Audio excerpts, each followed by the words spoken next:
Good morning, students.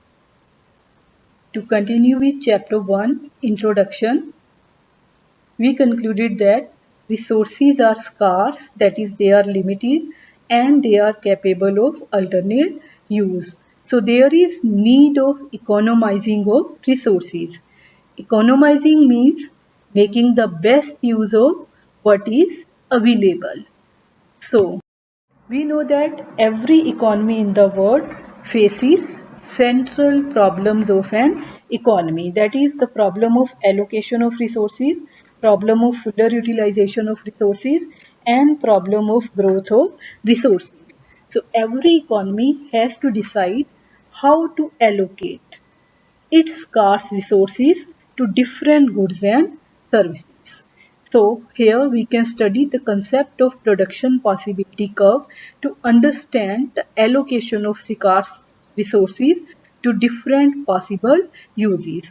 So production possibility curve is the curve which shows the combinations of two commodities which can be produced with available resources on the assumption that resources are given and fully and efficiently utilized. Technology remains constant.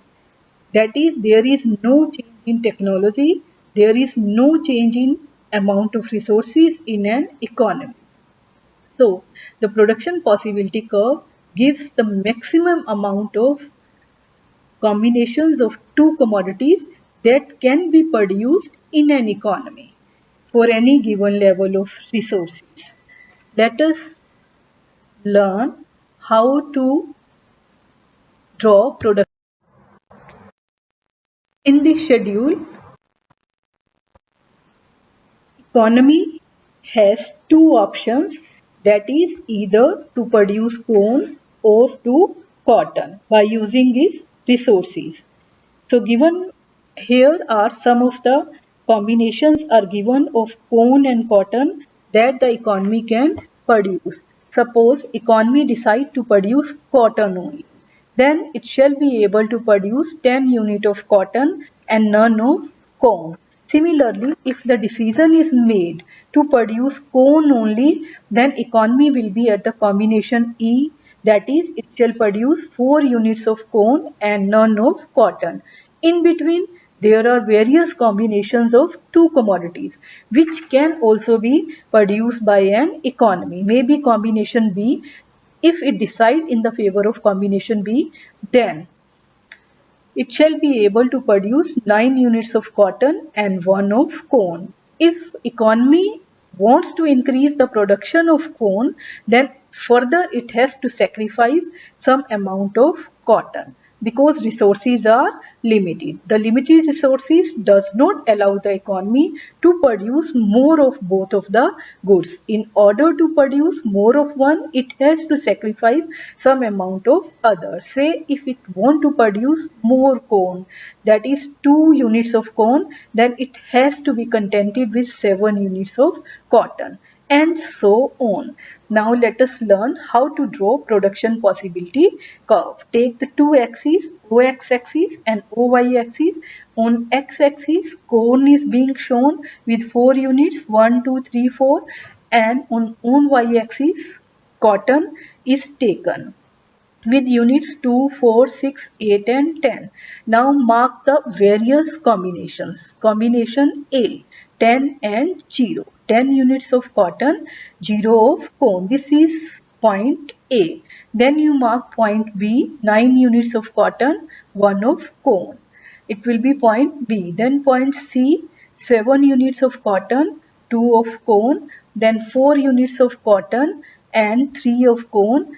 And last combination, last point E, 0 unit of cotton and it is going to produce corn only, that is 4 units of corn. If we join these points, we will get a curve. This curve is known as production possibility curve. So this is clear. This curve gives the maximum amount that a country can produce with the help of given resources and given technology. So economy can either be on any point on production possibility curve or inside the production possibility curve. Now Attainable and non-attainable combinations. Attainable combinations means the combination on which the economy can produce. Thus, any point on PPC or within the PPC are known as attainable combinations. Any point outside the boundary line of PPC shows unattainable combinations of goods. For example, point F, this is unattainable. This cannot be achieved by an economy because resources do not permit to produce on combination F. So economy can produce either on production possibility curve or within the production possibility curve. Is clear? There are two basic properties of production possibility curve. Number one, it slopes downward. It means in a situation of fuller utilization of given resources, production of both the goods cannot be increased. More of good X can be produced only with less of good Y. Second is PPC is concave to the point of origin. It is because to produce each additional unit of X, more and more units of Y have to be sacrificed than before. So opportunity cost of producing every additional unit of good X tends to increase in terms of loss of production of good Y. In other words, transformation of resources from one use to the other will obey the law of increasing marginal opportunity cost. So PPC is concave to the origin because of increasing marginal opportunity cost. Thank you.